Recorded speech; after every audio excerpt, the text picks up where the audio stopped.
A tēnā tātou ko hui hui mai nei o tēnei ahi, anā ka timata tātou I te karakia, tēnā tātou. Tēnei te manawa, tēnei te ora. Ko tō manawa, ko tōku manawa. Ko te manawa nui o rangi nui e tui hōnei o papatoinaku I takoto nei. Hau mai he manawa kura he ora. Uhi, wero, hau mai, tau mai te mauri, haumi e hui e, taiki. Tēnā tātou anō, ko hiri aroha tēnei, e mihi atu nei kia koutou. Welcome to you all who have joined for the second webinar. Please enter your questions in the Q&A section, and Linda will put these together at the end of Leonie's presentation. Tēnā tātou. So I'll pass it over to Professor Linda Smith, who will introduce Professor Leonie Pihama. Tēnā tātou.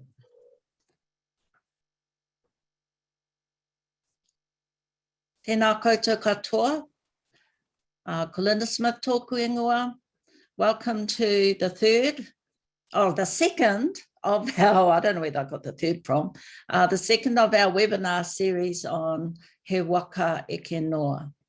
I'm going to leave to Leonie some of the more specific details of He Waka Eke Noa as a project, but I just want to firstly acknowledge Leonie as the leading Kaupapa Māori researcher who's been working in this space now for decades. I know she's very well known to many of you, but to those of you who don't know Leonie, I know you're in for a treat, and you won't be left with any ambivalence or ambiguity afterwards.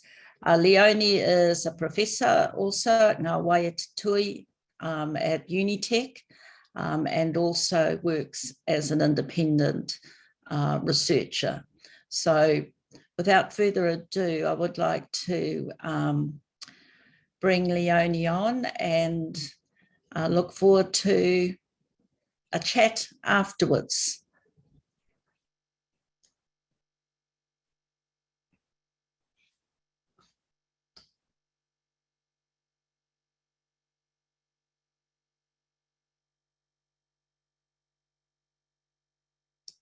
Okay, a koe Leonie. Ai.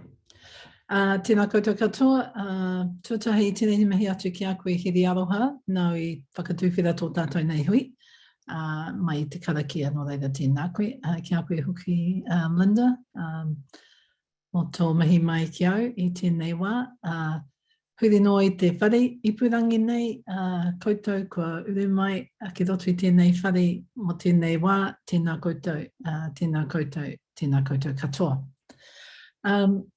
Ko wai tēnei I mihi atu ana ki a koutou, ko taranaki ko kareo I ngā maunga, ko waitara, ko waikato nā awa, ko tia te awa, ko waikato, ko ngā te mahanga, ngā mahanga tairi, ngā iwi, ko ngā te rāhiri te hapu, tēnei te mihi atu ki a koutou katoa, ko Leonie Pihama, tōku ingoa.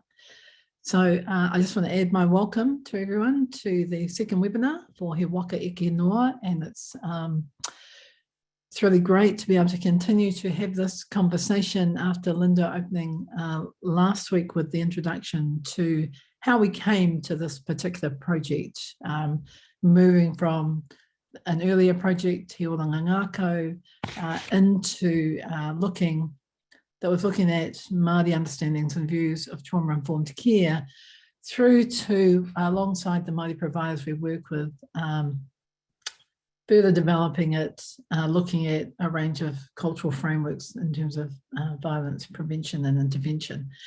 And He Waka Eke Noa is a project that has been long in the building, as Linda said. Many of you work in this field as practitioners. There are a number of people that are on the webinar that provide support through rangahau or through research. So it's really kind of building on all the work that collectively we've been doing as Māori in terms of well-being. So a lot of this is not new.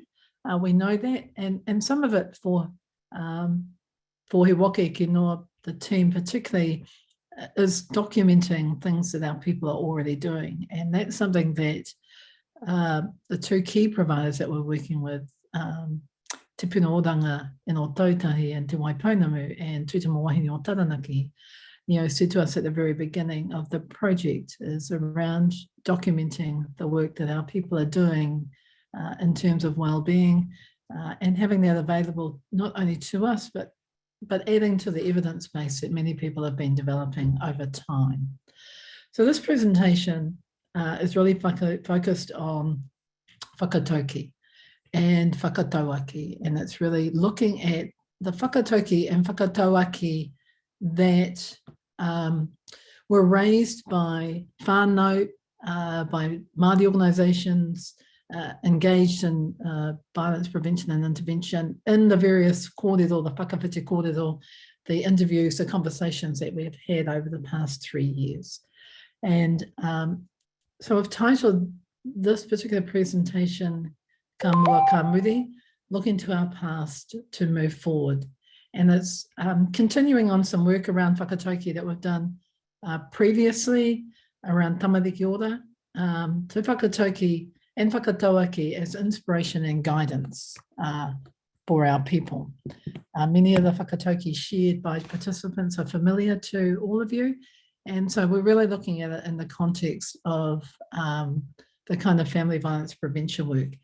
As Linda said, the He Waka Eke Noa is a Kaupapa Māori research project. There is a survey section that Shirley Simmons will speak to next week around prevalence of family violence and sexual violence, but also around the impact of community violence and state violence. And we've done, around Waitangi Day, we did a conversation with Radio Wātea and Māori Television around some of the outputs of that particular part of the survey, identifying the ongoing impact of state violence, which we know in a lot of the mahi done by our people, and particularly around the Kruger report, the Transforming Family Violence, whānau Violence report. There was a strong identification of the impact of state violence on our people. And many people working in the field have talked about state violence as being a really significant impact in terms of the ongoing perpetration of whānau violence. So seeing state violence as a way in which the state perpetuates violence upon whānau. Just quickly, the research team, and we'll make this available through the registration process, email it out. But you can see there are names that are familiar to people working in the field. And we have two research advisors, one national, Hinevirangi Kohu Morgan, who is familiar to most people working in this field, and Professor Bonnie Duran, who's out of Seattle, who does work in historical trauma and coined one of the terms with Eduardo Duran around the notion of the soul wound. So the Kaupapa Māori principles, for those of you who are familiar with our work, is what grounds and frames the mahi, te o rangatiratanga, whānau, kaupapa, kia piki ake i ngā rareraru I te kāinga, ako, taonga tuku iho, and ata. And so the first 6 come from the work of Graham Smith, and that has framed Kaupapa Māori theory methodology since the 80s. And also the notion of ata, the principle of growing respectful relationships, that comes out of the work of Taina Pohatu. And those working particularly in the social work field are often quite knowledgeable of this notion of ata, as he has talked about it in terms of particularly training through Te Wānanga Aotearoa. So those are the principles that guide the work. He Waka Eke Noa, as a title, you'll see that actually there are Whakataukī and Whakataukī that run throughout the entire work. And we chose the term He Waka Eke Noa to title the project. It's a very familiar Whakataukī, and as Matua Hirene Moko Mead in his publication with Grove in 2003 talked about He Waka Eke Noa as a canoe to be used without restriction. the proverb underlies the fact of community ownership. So people often translate it in terms of all being on board, eke noa being on board, and the idea in this particular translation is that the idea of being without restriction means that it points to the notion that this is a waka to be used by all. And so it emphasizes communal use and ownership. And that's really what we were wanting to do with He Waka Eke Noa, was to emphasize our collective and community ownership of how we move forward, how we take this waka forward in terms of this mahi. So within Kaupapa Māori, we're aware that all of those principles are all aligned to mātauranga Māori. And we have developed a publication related to the various whakataukī and whakataukī that whānau talked about in the project.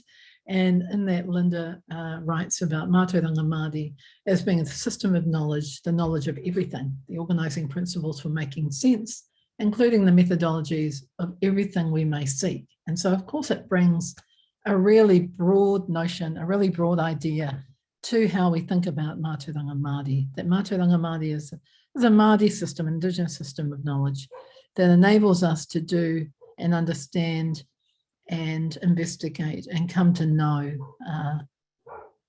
everything that is a part of our world. And one of the whānau that were involved in the project talked about mātauranga in this way. I think that mātauranga is absolutely critical, and they're talking about in terms of family violence and sexual violence prevention and intervention. And what they're emphasising here is that the bringing forward of mātauranga Māori as a wellspring of knowledge to help us to address the issues that are at hand, the historical trauma issues, the issues of colonisation, and that it's really significant and important that we bring mātauranga Māori to the forefront of the work. And that's what many Kaupapa Māori providers in the field are doing already. And if anything, He Waka Eke Noa as a project is validating and affirming the work that many of you are doing. So as I said, we did a range of discussions and kōrero with people around the motu, over 60 conversations we had, or whakawhiti kōrero with people. And we asked a number of questions, and one series of questions was around mātauranga Māori, where we asked about whakataukī, whakataukī that people use in their mahi or that whānau use for healing and well-being and what they meant to them. We also we asked about pūrākau, and for the first time in our particular mahi in this field, we asked about maramataka. And so the pūrākau and maramataka components, we're not going to talk to today because they're quite significant, but we're hoping that later on in the series we'll have the opportunity to share the kind of pūrākau that people talked about as healing and guiding and learning, but also the way that our people talked about maramataka. And we know that there's been a huge resurgence in terms of matariki, a huge resurgence in terms of maramataka, and so that's quite a significant part of the project that we really do want to share, and hopefully alongside those practitioners who are doing the work in terms of maramataka. So in terms of whakataukī, this is a general overview of whakataukī and whakataukī, and I'm going to use whakataukī from this point on to avoid the kind of duplication of the term. But just making really clear, and many of us are aware of this, the difference between whakataukī and whakataukī is that whakataukī are generally not, the source is not known. So it's often not, we often can't recall or the source of the actual saying itself. Whakataukī, with the R, is that we're often, with the whakataukī, we can identify an author or we can identify a source, whether it be a whānau hapu iwi or an event. And so the distinctions are there. And from this point on, I'll use whakataukī to talk about both of those. But as we've said before, they're often short sayings that they're reflective of people, they're reflective of our relationship of the environment. And often they have an instructive or educational purpose. i.e. they give us guidance in learning. And also in Kupinga, in their book around Whakataukī, they talk about Whakataukī as a communication form people intuitively know, an innate definition that starts with being written in childhood and thereafter refined through life. So they've got quite a broad notion of Whakataukī and the way in which people bring it through their lives. And Hene Moore Elder, in her publication Aroha, talks about Whakataukī as nuggets of wisdom that provide life lessons, guidance, notes of caution, and sometimes a source of comfort. So Whakataukī really are like pūrākau, and if you're familiar with Jenny Lee Morgan's work in particular around pūrākau and the growing work that people are doing in that field, pūrākau also have a similar context in terms of mātauranga Māori. They provide us with guidance, they provide us with learning, they provide us with ancestral understandings that can support us in our understanding.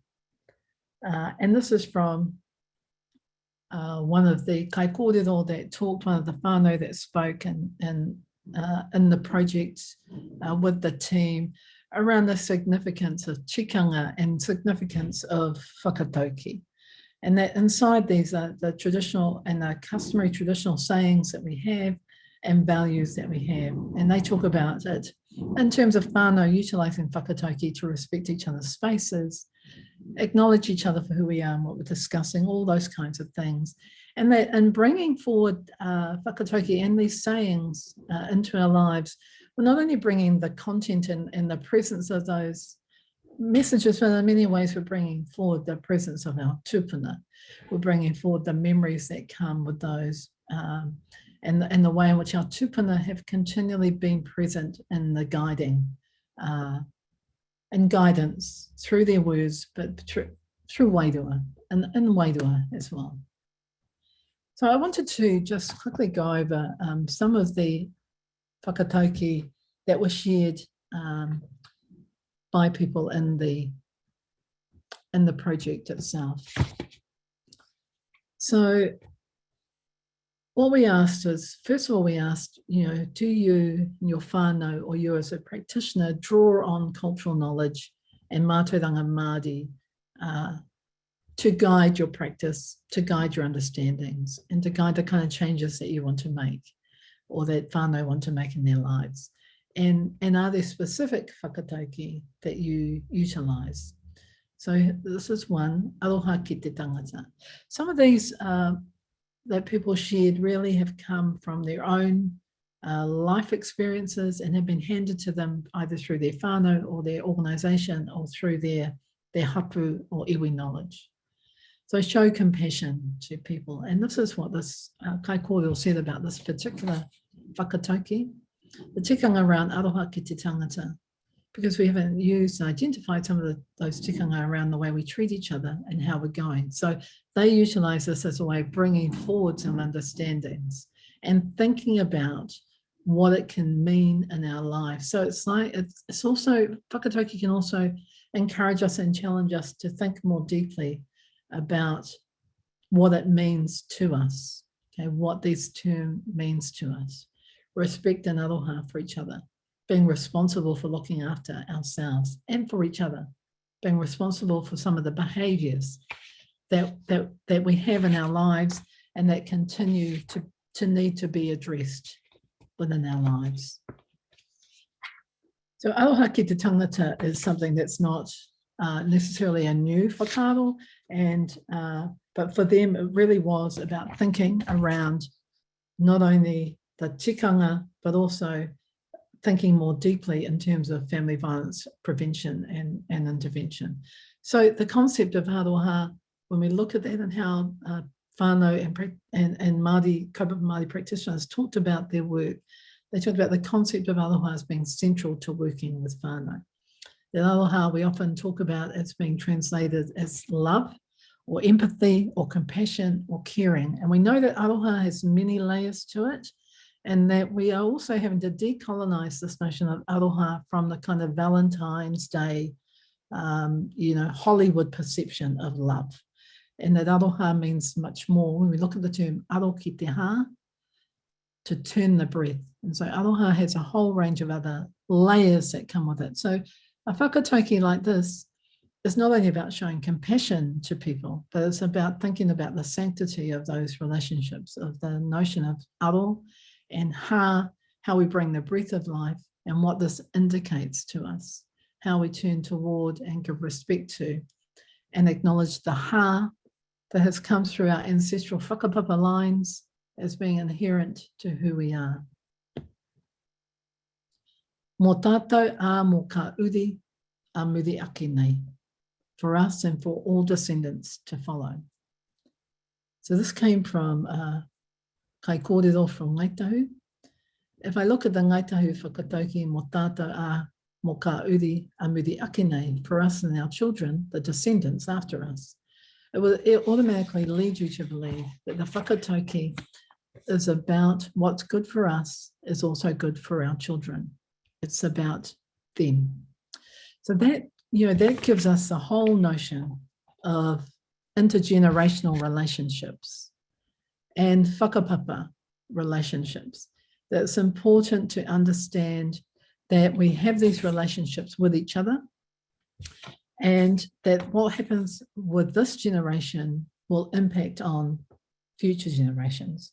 We hear a similar way of explaining these whakaaro when we listen to people like Bonnie Duran and Karina Walters, Michelle Johnson-Jennings, Tessa Campbell, our native relations that work in the area of historical trauma, who talk about being the relationship between being the ancestor and being the descendant, the mokopuna. That we sit here as grandparent, and grandchild, as tūpuna and as mokopuna simultaneously. And so what happens for us will impact in terms of what happens for future generations.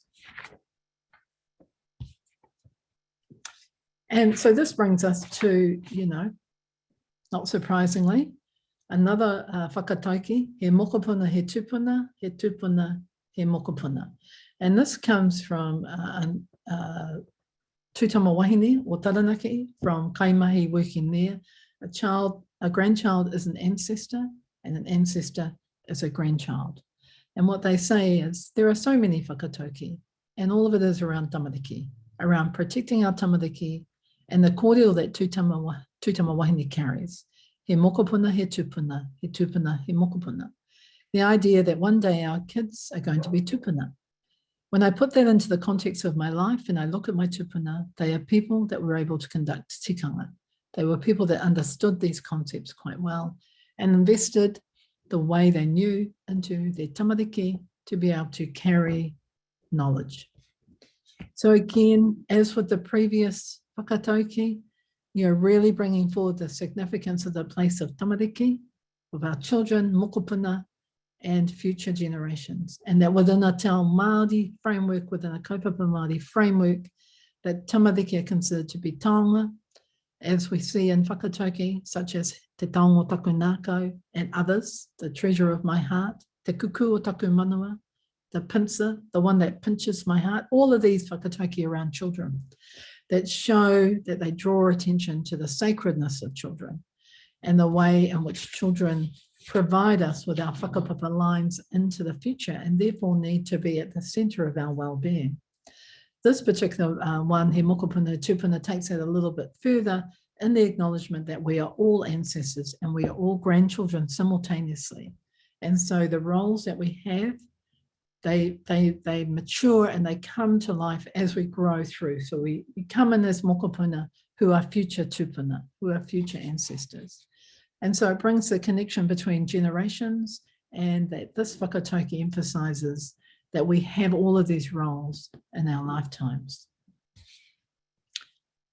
He tangata he atua. So this came again from a whānau member, but it's also familiar to us that are aware and familiar with Whaiaro's Pere's work. This is something that she would often say, he tangata he atua, he tangata. So in this whakataukī, we're acknowledging people, tangata, as being divine beings. Ko i tahi atu kōrero, he tangata he atua.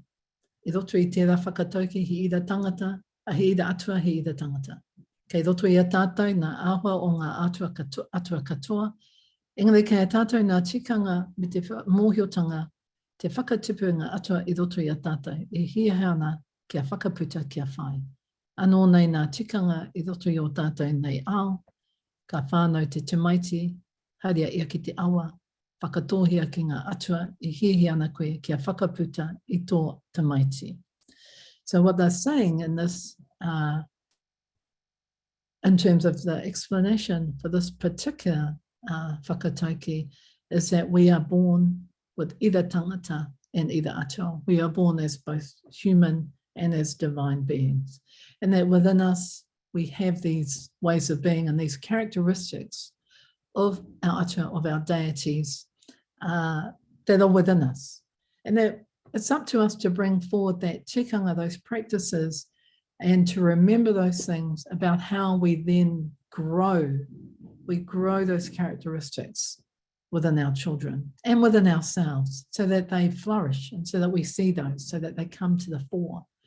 And that for some, that means taking a child to the river, taking a child and doing dedication ceremonies, doing karakia, doing tohi, doing puri, those dedication ceremonies, those karakia, those ways of thinking that enable us to call forward the spiritual side to support that. Nā tōrau though, nā tōku though, kia ora ai te iwi. And this whakatauki is very well known amongst our people. With your food basket and my food basket, the people will thrive. And this kaikōrero, this kaikōrero, this speaker, and talked about, this whānau member talked about, nā tōrau though, nā tōku though. Nana always said that to us as we were growing up. It might be a whakatauki that's always used by everyone. It's on every thesis. It's just as the notion of us as a people. It speaks to collectivism. It speaks to sharing. You've got to have a system that's equal and balanced. That isn't a have to. It is a beauty of being in a Māori collective. I think that is a philosophy of something that we might not do a lot, but it's something we've got to start to reconsider. I think it's a good whakatauki within violent relationships, like what you're giving each other rather than what you're taking from each other, which is a deficit way of thinking about a violent relationship. What do you actually give each other? What do you share with one another? So this whakatauki, again, is about bringing forward collective well-being, and collective well-being sitting at the core of Māori relationships. It's one that's frequently used to emphasize that it's through our collective ways of being, it's through us all bringing to the basket what we have in terms of our knowledge, what we have in terms of our skills, what we have in terms of our sharing, you know, so that the well-being of all can be achieved. Kia ora ai te iwi. So it stresses the place of sharing resources in order that people experience the benefit and well-being of sharing and the well-being of communal acts. And this is something we've seen, you know, continually within Te Ao Māori, and it's a powerful strength we have, as is he Waka e Kinoa, our collective ability to come together. And in the last 2 years, around what's been happening with COVID in particular, and this current variation that we're in, we're really seeing the strength of our people come forward in terms of the collective well-being and being well together and caring about each other, particularly those who are most vulnerable to the more severe impacts of COVID. That the key for us in the well-being of our people as iwi, hapu, whānau, and Māori collectives is actually caring for each other. Ko tōku reo ka tuku, ko tōku reo ka ora. My language will be shared, my language will thrive. This whakatauki, ko tōku reo ka tuku, ka tōku reo ka ora, that is thriving. Speaking your reo is a form of thriving. Being proud to be Māori is a form of thriving. So there's many answers to that. So this is an example of how we bring forward te reo as a way of thinking about our well-being, thinking of thriving. That knowledge of te reo Māori can access us to knowledge, to guidance, to practices, to tikanga, to whakatauki, that enhances our way of understanding ourselves. Okay, that enhances our way of thinking about our place in the world. So it brings the link between te reo, language well-being, and the well-being of our people. The need for cultural and language revitalisation as a contributor to wider whānau well-being, as a strategy in the journey to return to a state of mauri ora, of inherent well-being. The denial of te reo Māori, we know, had significant impact in terms of colonising and assimilating agenda that was incredibly destructive for our people and caused huge impacts in terms of historical trauma for generations, particularly our parents and grandparent generations. And the impact of that was incredibly severe for many in terms of the trauma that was continued to be carried. So the importance of, another importance of this is that a number of our people have said very clearly, and whānau and Māori practitioners in the study, really share this idea of bringing te reo Māori and the well-being of te reo Māori closer to the well-being of our whānau. That every, in every context where we're looking at healing, we need to have the reo. We need to have the reo component. The revitalisation of te reo Māori cannot be seen as separate from the well-being of whānau, from the well-being and the prevention of racism, from the well-being and prevention of violence that is experienced, but that we need to bring these closer together in terms of the healing. And being in a state of thriving means thriving on every level. Kaue mati wheke me mati ururo. Don't die like an octopus, die like a hammerhead shark. I know that there is I've seen some debate around the role of the octopus, and we know that Fire Rose used te wheke as an incredibly powerful healing tool.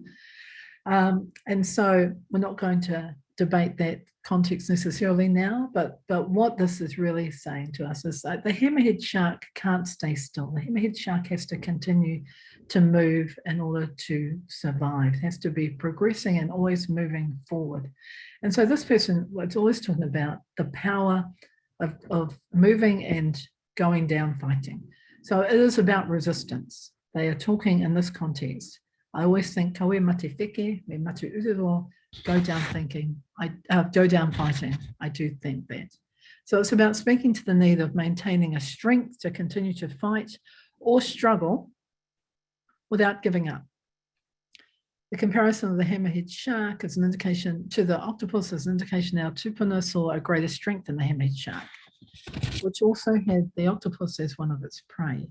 This whakataukī is applicable to many contexts, and in this context is to battle through the difficulties, to battle through, to move through the hard times, and to continue to do the work that's required in order to achieve whānau well-being, no matter how hard that may be. So it really is a whakataukī in this context around not giving up. Ko te ira wahine, ko te ira tāne, ka haere ngātahi ai. Māori women and Māori men move together. Anei anō te tai whakataukī ahu mai I tō tātou iwi, ko te ira wahine, ko te ira tāne, ka haere ngātahi ai. Nō reira I roto I tērā, he mana tō te wahine, ōreti ki te mana o te tāne. Ka tai mai ki ienei rā, I aha tēnei mea te gender equity. Kei a mātou ki me hoki anō ki tō tātou, ki o tātou nei tikanga nei rā anō. So this is raising, again, raising for us the notion of the relationship in terms of wahine and tāne and the way in which we need to move together. That we need to move together in the acceptance and the acknowledgement of the mana, and that there is mana of all tangata. And so it's really referring to this whole notion of challenging, I think in terms of the context that we're often in, of challenging the ways in which colonization has reframed mana, has reframed mana wahine, has reframed mana tāne, has reframed mana tangata. And that within Te Ao Māori, the mana of each person is recognised and affirmed and validated. So within the context of whānau violence, what we see is a lot of discussion and a lot of impact of the colonizing gendered notions and the roles that come with gender and Western Pākehā imposed and imported gender notions that bring with them a whole range of violence. The nuclear family is one context, in particular, where gender has played out historically in native schooling and mission schooling. One of the first intentions of schooling, colonial schooling, was to undermine the fundamental relationships that we had as whānau and the way in which we work together as wahine and as tāne. And so within this context, we need to shift that dynamic. We need to decolonize the gender relationships that have been imposed on us and come back in terms of the relationships that we have and the roles that we have are Māori nei in terms of whānau.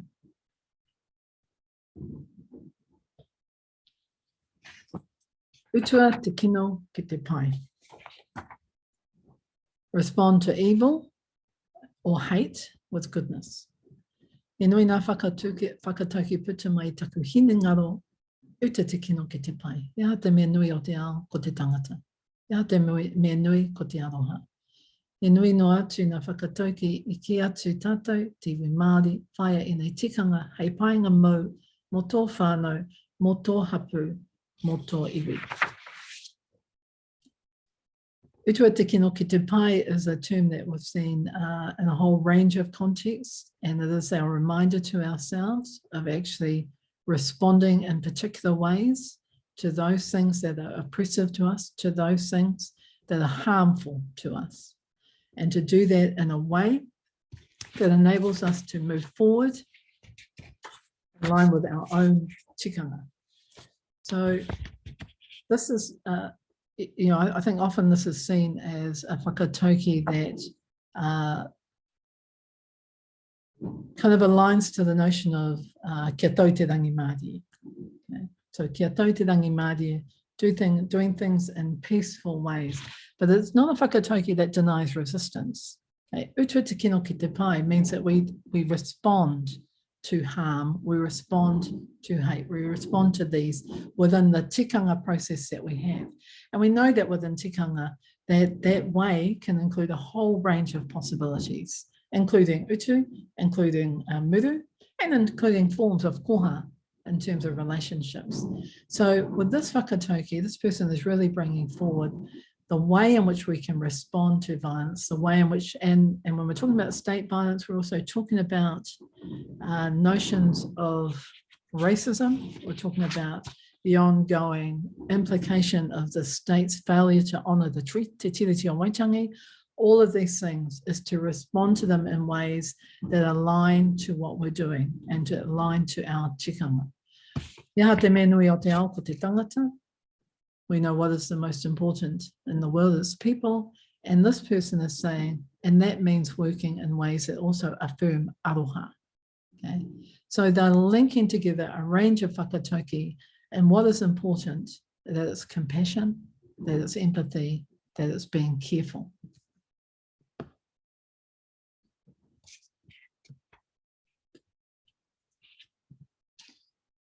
Oh, I'm just going to stop this share here.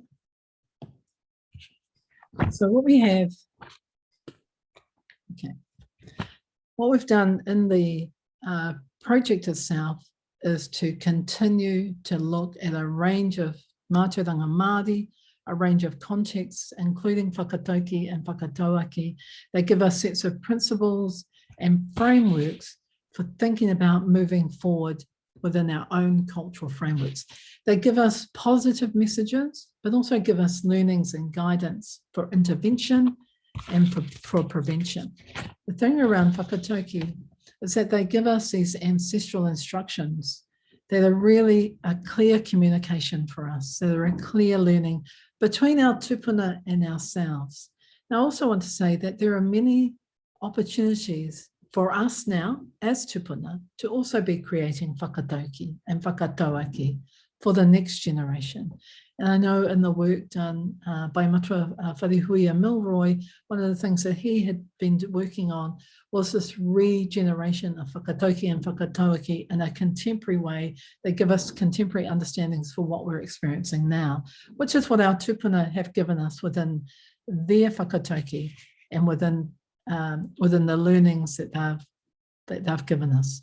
So whakataukī also give us these understandings about our own worldviews in terms of relationships, in terms of our agency. And I'm not just talking about relationships in terms of human being relationships. One of the things that we see in whakataukī is the ongoing relationship to taiao, to whenua, to awa, to maunga, to kararehe, to manu, and the ways in which those relationships are as significant to us and defining to us as are our human relationships. And in many ways, colonization has led us into this idea of being human-centric and centralizing entirely on ourselves as human beings. I think one of the things that COVID has shown us, and particularly in the lockdown period, if we were aware of what was happening within our taiao during the lockdown period, a lot of healing happened for Papatuanuku during that time. A lot of healing happened for our awa during that time. And so thinking about those relationships all the time are really critical. So for this project, Kaupapa Māori gives us a set of principles and frameworks and ways of learning and applying mātauranga Māori. What we're looking at in terms of whakataukī and whakataukī is that there's a diverse range that are available to us. These are the ones these ones we've shared are some that have come and been gifted through the kōrero of many whānau and many Māori working in the field. But we all have our own. And we all have ours that are specific to our whānau, to our hapu, and to our iwi. And the way in which we apply those is going to be dependent on how our understanding of them relates to a particular context. And what we've done here is really, we've been asking people about sharing them, sharing their ideas, sharing their whakataukī in terms of how they are looking at healing and how they look to bring whānau order. So I'm going to leave that here for now, and just because I'm cognizant of the time, and leave a bit of question time. Ngāmi, tēnā koutou. Tēnā koe, Leonie. Thank you so much for that and for sharing just the range of whakataukī that came up in the project. I mean, have you got a sense, can you kind of share the, I guess, a sense of the diversity that we had in terms of the contributions? Yeah, I mean, we've got, in terms of whānau that shared, there were, you know, it was across the motu, so we travelled across the motu. There were 60 to 80 whānau or Māori providers that shared their whakaaro, so it's a very significant group of people. If I was going to say, you know, when we asked the pātai around, you know, do you draw on whakataukī, I would say, you know, 90% of those people who shared, and the others tended to, were more likely to say, well, I'm aware of the use of whakataukī and I'm working on that. So pretty much all of our people had something, and people were also framing their own kiwaha or their own whakataukī in their own organisations. So it's quite a broad, and we see it actually growing because we can see the number of publications that are growing. Thank you. Now, I do have some questions here. So I'm just going to start, hopefully we can get through them all before the end of our time. So firstly, it's from an anonymous attendee, Peheo Whakaaro. I know at times my body reacts to the use of our kōrero and whakataukī, whakatauaki by the, quote, evil administration, unquote, of this country, i.e. government departments. Any tips on how we can challenge this in clever ways, but also keep safe? Yeah, I think it's been an ongoing issue, challenging the use of both our reo, our whakataukī, our names by particular organisations, and we can say He Oranga Tamariki has been one in particular that has had, you know, significant challenge. And because we know that that's not what happens in that organisation as a whole. And, you know, that's not a comment on Māori working in that organisation, it's a comment on the structure and the systems. So I think that within each of our contexts, you know, I think it is a part of our responsibility and obligation to raise these issues as they come up around us with agencies, with ministries, and remembering, and particularly when they whakataukī and whakataukī are used in inappropriate ways to push an agenda that is not actually an agenda, that is a Kaupapa Māori agenda. And also the sourcing of where it comes from in those uses. I'm also aware that, you know, often our people gift names and whakataukī, and so, you know, being really cognizant of how that happens, who that happens with, and why that's happening. But I mean, fundamentally, I think until the Crown and its associated agencies and you know, other Pākehā organisations actually are having enduring, meaningful, real te reti o waitangi relationships and partnerships with our people, you know, then any use of whakataukī as a performative process that just kind of gives a superficial performance is not appropriate. And keeping safe is really, to be honest, I've never really been safe in this context or felt that at all. I think that when you challenge these things, it's about you having support and doing that with other Māori and other allies in the organisation.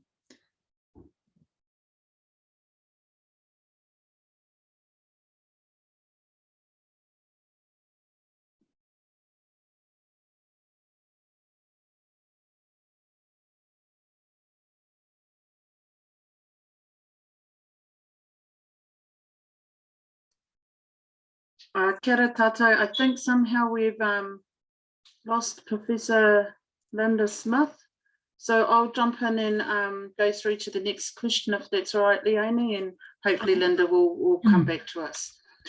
So this question's from Tui Hana. These whakataukī resonate strongly with me in my mahi, which I am going to apply more as time goes by. But there are always a sense of anxiety when I have made decisions that protect the cultural interests of people in my care, that make it necessary to almost over-explain the rationale into the managerial space. What is your advice when it comes to communicating well in this space? And she also goes on to say, my rationale into managerial space, aroha mai. Oh, yeah. I mean, again, I think it's similar to the previous question, and it is about us being really cognizant of the spaces that we're in and how we use our tikanga and our mātauranga within those spaces. And in terms of, for me, in terms of how we discuss whakataukī, it really comes down, I think, to the knowledge that we hold ourselves in relation to those particular whakataukī and what it means to us in a way in which it resonates with our work. So, I mean, I know that people have talked about in the mahi, you know, actually a lot of the sharing of whakataukī is actually sharing with whānau. It's not necessarily sharing with management. It's actually sharing with whānau and whānau sharing with them. And that at that level of that kind of interchange between whānau members and between Māori, that is most powerful. So it is again around making some clear decisions depending on the organisation you're in and how in which, working in that organisation, you know, who is the priority in terms of sharing our tikanga and our mātauranga with. And we know first and foremost that's with our own. And really being cognizant of how we're doing that and what the intent is. I think the intention of utilising whakataukī and any mātauranga Māori is really important. And being, I guess this is where the notion too of ata comes in terms of Kaupapa Māori, is being really cognizant and deliberate and intentional around what we're doing and why we're doing it. So a lot of that's really reflective in our space. So without knowing the particular space, it's kind of difficult to give a definitive kind of, you know, clear answer to that. But that's what I'd say. Be intentional, be deliberate, be clear about the priority and who is the priority around this kind of knowledge exchange and sharing that we do with each other.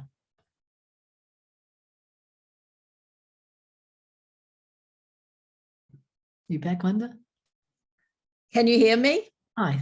I think my computer is kind of dying. So I've got another question from Tū Wahine 10.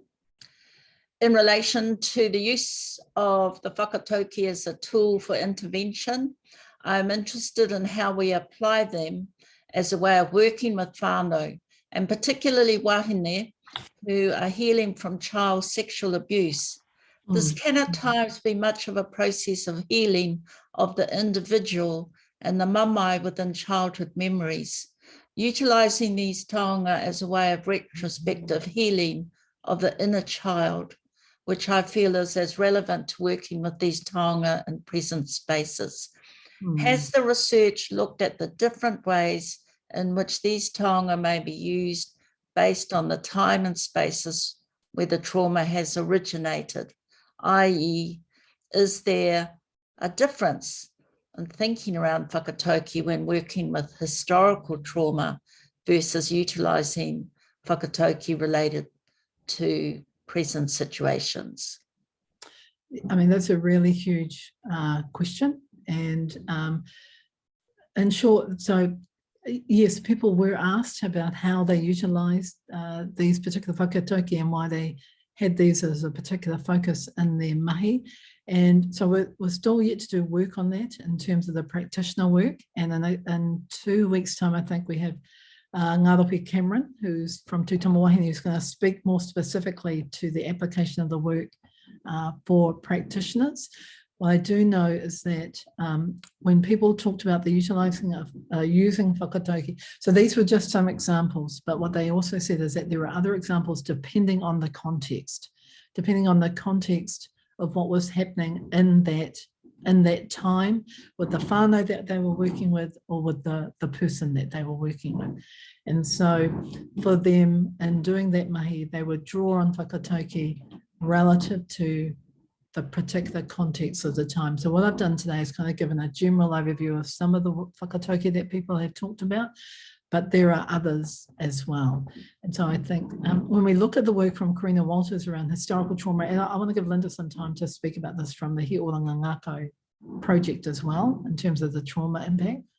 But when we looked at the work that was done around historical trauma in Seattle, what they said was that there are particular ways in which trauma plays out, and so there are particular cultural frameworks that they will bring forward more in some areas than in others.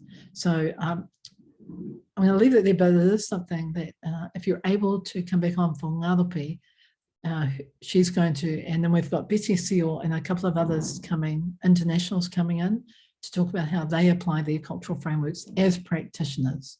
These first two partai really, these first two webinars have been Linda and I setting the kind of theoretical framework, but I also know that in my own experience, whakataukī have enabled me in my own life to understand more deeply some of the harm and the way in which harm has occurred for our whānau and for individuals within our whānau, and where to find some kind of solace and healing and focus to kind of get more of a sense of tau and a more of a sense of mauri order as we move through those things.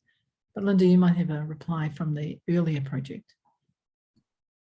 Well, this is such a good and important question, isn't it? And I think, well, firstly, I want to mention the work of Cheryl Smith as well in this intergenerational trauma space. It's partly around the stories that we can tell, but also around the silences that have been deliberately built into the way our intergenerational stories have been passed on. You know, that often we're having to uncover secrets, for want of a better term, uncover trauma and try and explain. Well, at first it's the why wasn't I told? Why weren't we told? but then it's coming to understand that, you know, our tūpuna were also trying to protect us sometimes, and other times maybe they simply couldn't speak it. Some trauma silences people completely. So there's a really complicated space. And I think, you know, the work in He Waranga Ngākau, which I spoke about last week, and this work that we're in He Waka Eke Noa, you know, there's kind of deepening our understanding about what it means to go back into this historical trauma space and not just uncover trauma, because that's not the purpose in a sense. It's the healing that's required to address the layers and layers of trauma.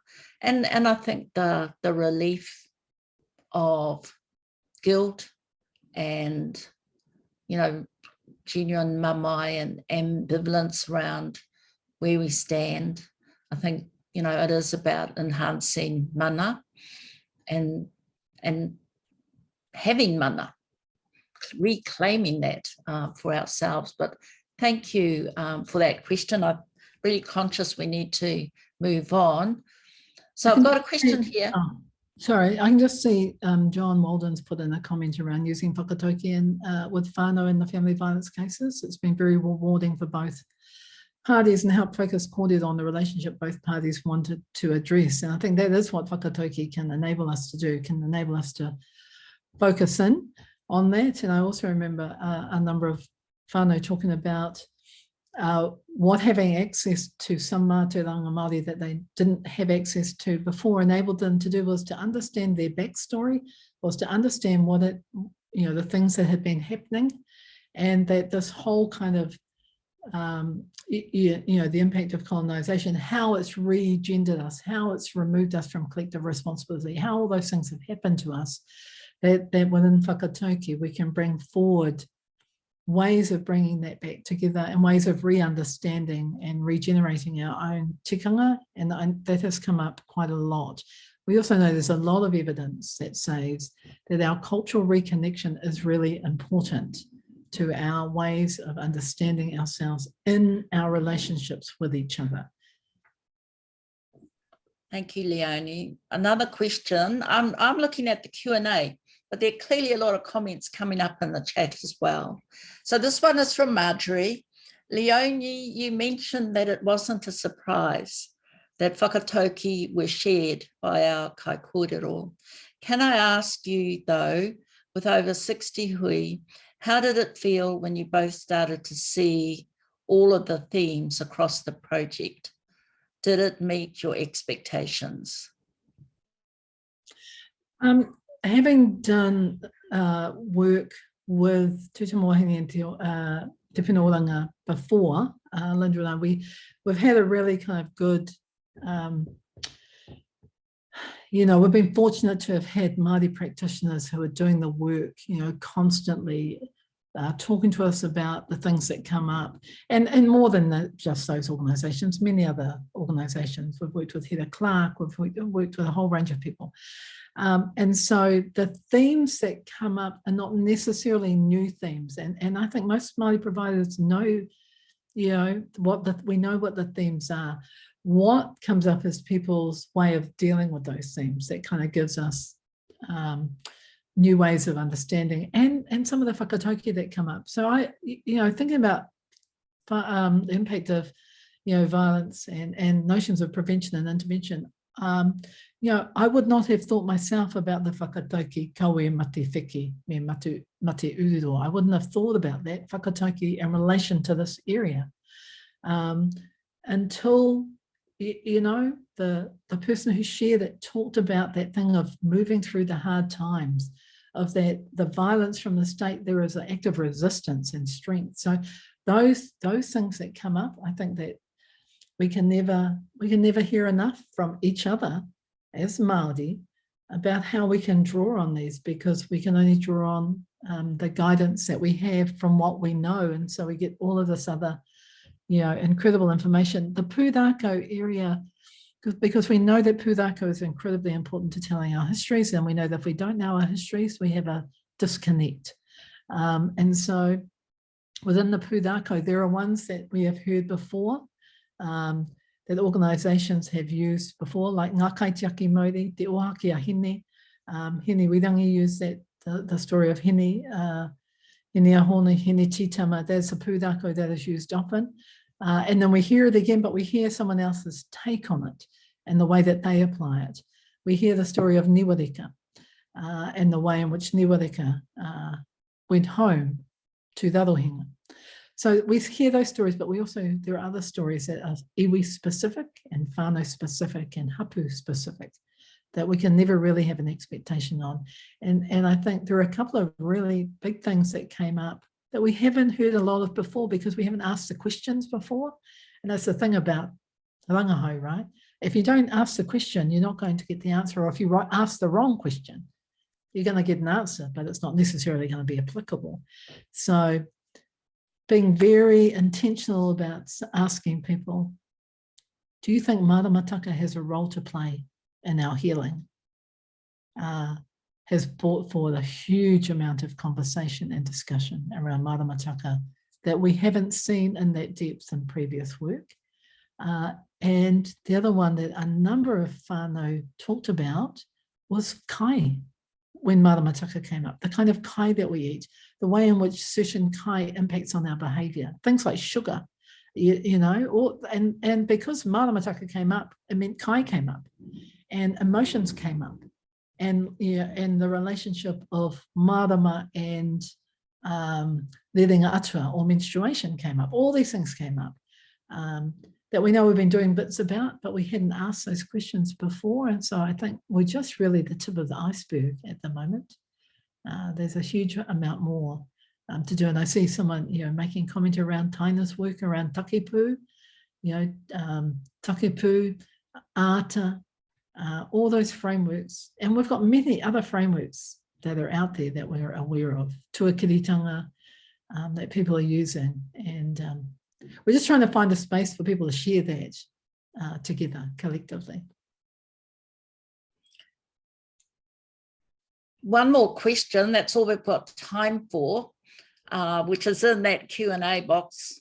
Most people seem to have used the chat, but where's the research going to end up and who will it be shared with in the coming year, Leonie? Okay, well, in many ways, the research, because of the nature of how we do this, Mahi, so, you know, Linda and I and others in the team have the kind of, you know, the kai rangahau role, the researcher role, but there are other members of the team, other practitioners. And so people like Ngarope, people like BJ at tūpuna, Oranga, Ariana Wilson, who was working at the beginning on behalf of Tanya Mātaki, who's been, you know, Tanya was very influential in what we did. Hene Wirangi, you know, Rihi Tinana, Betty Seal, people that are working in the field, you know, they take this work out anyway, so it's already influencing and they're already sharing it. We've got a number of ways that we're sharing it. COVID kind of has stopped us from going out, and so this is why we've got this webinar series. We had, you know, a lot of plans of being able to go out and share it, share this kind of kōrero with the whānau and with organisations that we haven't been able to do. We do a policy-related kaupapa soon, and we've been working with Marama Davis and Sandra Pepe in terms of that team. The te rōpū, Ngarope was on the interim te rōpū.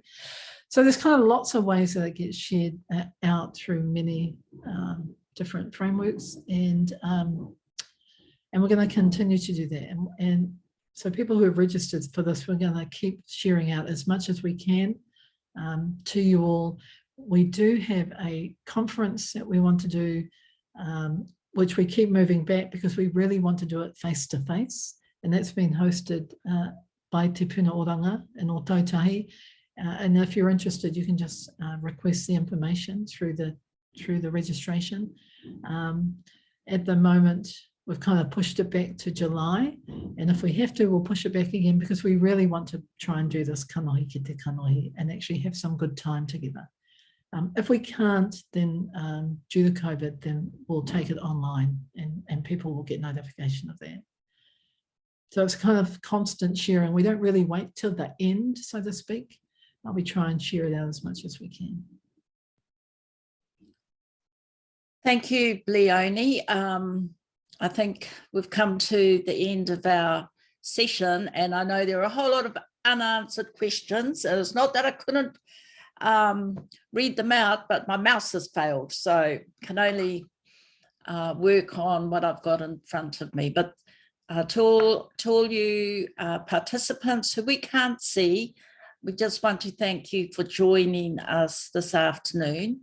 The video will be uploaded, so you will all get access to that by registering. And I just want to acknowledge wherever you are, whatever part of the country you happen to be in at the moment, ngā mihi kia koutou. And on your behalf, I just want to again thank Leonie for all her work in this space and for sharing with us this afternoon. And I will now turn back to Here Aroha. Tēnā koe e te ahorami Leonie, korua korinda mō ngā whakataukī, ngā whakatauaki, kua whakapuaki, hei aha, hei oranga mo te tangata o te rā mo te whānau, tēnei te mihi. Ana ka heki nā tātātou nā hui huinga, hekitia, te rongo maikati o tēnei o ngā hui o he waka, o te kaupapa o he waka eke noa. Tuku kia ea, tuku kia oi, ko rangi nui ki ronga ko papatuna ki kararo. Tūturi whakamaua kia tīna, kaimi e hui e, taiki. Tēnā tātou. Tēnā tātou.